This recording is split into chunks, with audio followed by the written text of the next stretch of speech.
right now. I think Crawford should fight him right now if he's ever going to fight him.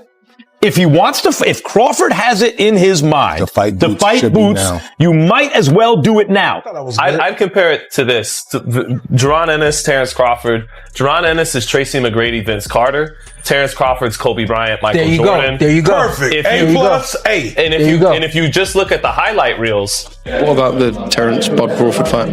I'm tired of answering questions about it. He already said millions of times that he not fighting me or looking my way, so I'm just tired of answering them questions, you know. And if a fight happened, it happened. You know, I wanted it to happen, but Jaron Boots Ennis is done waiting and has officially challenged Terence Crawford to face him at 154 pounds. The rising star believes this is the moment to prove who truly runs the division, and he is ready to expose any hesitation from Bud. As the tension started building, Eddie Hearn added even more fuel to the fire with a bold statement that grabbed the boxing world's attention. Hearn questioned what other realistic fight fans actually want to see for Crawford besides a showdown with Ennis. His words did not sound like simple promotion. They felt like a direct message that this fight is the only matchup that truly makes sense right now. The timing, confidence, and pressure behind the comments made it seem like something major could already be developing behind the scenes. Fans could feel the excitement growing, and all eyes quickly turned to Crawford because staying silent for too long could say more than any response. But just when the hype reached another level, Crawford suddenly slowed everything down with comments that completely changed the direction of the conversation. Going back down to 154 and face Jaron Ennis, the guy who prepared Canelo Alvarez for this fight. no. I ain't going down 154. Crawford's response quickly cooled down all the excitement. The man many expected to take over at 154 made it clear that he has no interest in coming back to fight Jaron Boots Ennis. That statement instantly changed the mood around the matchup and sparked debate among fans. Some people see it as a smart move to protect his legacy, while others believe he is avoiding a dangerous young fighter who could seriously test him. No matter how people view it, the tension between both sides only grew stronger. With Ennis continuing to call him out publicly, the battle between the proven champion and the hungry rising contender feels more intense than ever. Things got even hotter when Crawford's trainer, Bomac, stepped into the conversation and added more fuel to the growing rivalry with comments of his own. The table. He got our leftovers. Why would Bud want to go backwards? Why would we want to go backwards? Bud looking for bigger and better fights. So where he can etch his name in the concrete forever. I don't know, because I really don't look at none of the welterweights since we did clear the division. Bomac strongly defended Crawford and made his position very clear. He believes Crawford has already accomplished everything important in boxing and sees no reason for him to take a step backward in his career. But instead of calming the situation, those comments made the rivalry even more heated. Fans immediately started debating whether the confidence from Team Crawford was genuine or if they simply did not want to risk facing the dangerous young contender waiting at 154. The reactions split the boxing world because when a trainer speaks that confidently, people often feel there is more happening behind closed doors. What became obvious is that the tension between both camps has only grown stronger. Eddie Hearn also seemed frustrated by Crawford's decision, and his response made it clear he was not happy with how things were unfolding. Yes, I mean, Boots is the best welterweight in the world. I mean, tell me a better welterweight than Boots Ennis. Impossible. There isn't one. So, he's the best welterweight in the world. I mean, we just finished a FaceTime with His Excellency, who asked me, will we make the Crawford fight? That's the fight that everybody want to see. Yeah. I want to do it. Do you respect him as like when he's like, I got a couple fights left, I'm at the end, I'm only trying to get mega fights, so. I understand it, but don't lie or cap to the net and make it seem like I had the opportunity to fight you and I didn't. I never did. You know what I'm saying? And then that one time that I did, we said, they called. And we said, you never heard nothing else back about it. So right. I mean, I respect it though. I mean, get your money. You know what I'm saying? Do your thing. But don't be capping on it. Jaron Boots Ennis made it clear that he is ready to fight Crawford anytime and believes he is fully prepared for the challenge. At the same time, he suggested that Crawford may not feel the same way. Even with the pressure building, Ennis still showed respect for Crawford's greatness while pointing out the constant delays and excuses surrounding the matchup. His calm and confident attitude sounded like someone who knows his moment is getting closer. When Ennis said Crawford should stop acting like there are better options available, the entire tone of the rivalry shifted. He was no longer chasing the fight. Instead, He was daring Crawford to step up and face him.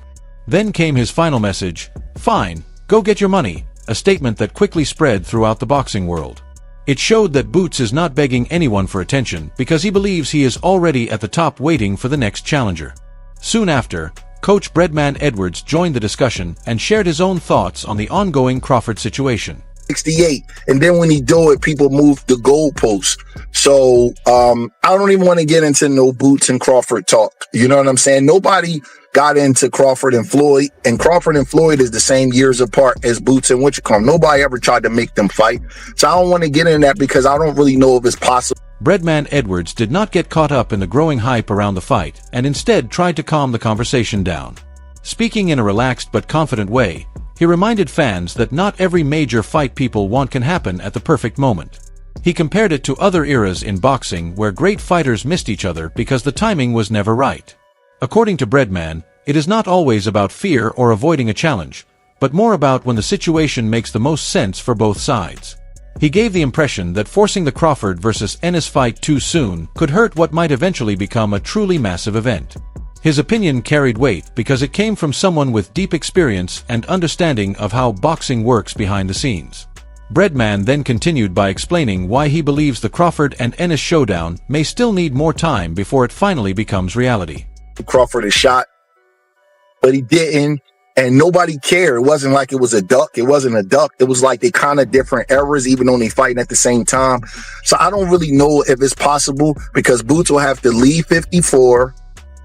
And it's a bunch of work at 54. Crawford will have to come down from 68 and clear out 68, which ain't no guarantee. You know what I mean? It's like too much room. We got to. Breadman explained the situation in a simple and realistic way, pointing out that Crawford and Ennis are currently at different stages of their careers. Crawford is focused on making a strong impact in the higher weight divisions, while Ennis is still establishing himself at 154 pounds. He did not sound like he was defending either fighter. Instead, he reminded fans that boxing is often about proper timing rather than just making the biggest fights possible right away. According to Breadman, both men still have things to accomplish before the matchup truly makes sense. His comments brought a more balanced view to the growing excitement by mixing the hype with the patience that boxing sometimes requires. He was not shutting the fight down completely, only suggesting that the moment may not be right yet. Then, as the debate continued around timing, legacy, and future plans, Max Kellerman stepped in with an opinion that completely changed the mood of the conversation. Wild right now. I think Crawford should fight him right now if he's ever going to fight him. If he wants to, if Crawford has it in his mind to fight Boots, you might as well do it now. What did Floyd Mayweather do with Canelo Alvarez? Now Canelo was already an enormous draw, and that's the difference. But he didn't wait till he got super old, and Canelo entered his prime. Max Kellerman did not talk about waiting or making excuses. Instead, he focused on why this is the perfect moment for Crawford and Ennis to finally face each other. Using his direct and confident style, he argued that boxing needs this kind of matchup right now because it has all the ingredients to define an era. His comments brought fresh energy back to the conversation and reminded fans why they have been so excited about the fight from the beginning. Kellerman sounded like someone tired of seeing major boxing matchups slip away before they ever happen, and his opinion gave people hope that this showdown could finally become reality. It felt less like simple analysis and more like a serious push for both sides to make the fight happen. Soon after, former world champion Shawn Porter joined the discussion, bringing the perspective of someone who has actually shared the ring with Crawford and understands exactly what that experience feels like. We don't know because Terence is just somebody getting stopped. I don't know. That this fight right here, if this fight were to happen this year, it will go down in history as one of the classic fights that go with the Marvin Hagler and Tommy Hearns, that go with the Ray Leonard and... Shawn Porter spoke with genuine respect as he described what a fight between Crawford and Ennis could mean for boxing. He was not focused on predicting a winner. Instead, he talked about the kind of legacy a matchup like this could create. You could hear the admiration in his voice as he compared it to some of the unforgettable battles from past generations. Porter made it sound like this would be far more than just another big event. In his eyes, it could become the type of fight fans talk about for many years. His comments gave the rivalry a deeper sense of importance, almost like its place among boxing's great matchups was already waiting to be written. It was the kind of perspective only a fighter with real experience in the ring could offer. As Porter continued speaking, his tone shifted from excitement to a more serious understanding of why both Crawford and Ennis are such dangerous opponents. Because you got two alpha males in the ring that are true alpha males. You know what I mean? I was an alpha male until I got in the ring with that dude. It just, that dude, like, it was like, the more he wasn't allowing me to do what he wasn't, and it was like, damn, okay. Well then. Porter described the matchup as much more than two talented fighters sharing the ring. In his view, it would be a battle between two strong personalities, with neither man willing to back down or give up control. His opinion carried real value because he has already experienced Crawford's style and pressure firsthand. Porter painted a picture of a brutal mental and physical contest where pride, dominance, and determination would matter just as much as skill and power. Listening to him, it was clear he understood how intense and dangerous this fight could become once both men stepped into the ring. He made it sound like the kind of showdown that creates unforgettable moments and earns a permanent place in boxing history. Then the conversation took another interesting turn when Shawn stepped in with a smart and creative comparison that immediately grabbed people's attention. To this, Jaron Ennis, Terence Crawford. Jaron Ennis is Tracy McGrady, Vince Carter. Terence Crawford's Kobe Bryant, Michael Jordan. There you go. Perfect. And if you just look at the highlight reels, you might actually think Vince Carter is better. You might think Vince Carter is. Zittel looked at the Crawford versus Ennis debate from a fresh angle, using basketball legends as a way to explain the contrast between them. His comparison made the generational difference easy to see, with Ennis representing young, explosive energy and Crawford showing refined skill and control. It was not just a clever reference, it reflected how many fans already view the matchup. Ennis bringing speed and excitement, while Crawford brings experience and dominance built over years at the top. Zittel's tone was light but insightful, suggesting that greatness is not only about highlight moments but also about long-term control and legacy. His words made people think they might be watching another historic sports comparison unfold, just in boxing gloves instead of basketball shoes. Then Tim Bradley stepped in, never shy about speaking his mind, and delivered a strong warning to those getting carried away by the growing hype around Ennis, reminding everyone that experience and ring IQ often get overlooked when excitement takes over. Come on, Shawn. I respect Ennis. Listen, I respect Ennis. I love his pops. His pops is cool. His whole crew is tight. You know what I mean? Like, but who the hell is Spencer as Boots fought? It's a different type. Like, you can be riding that wave.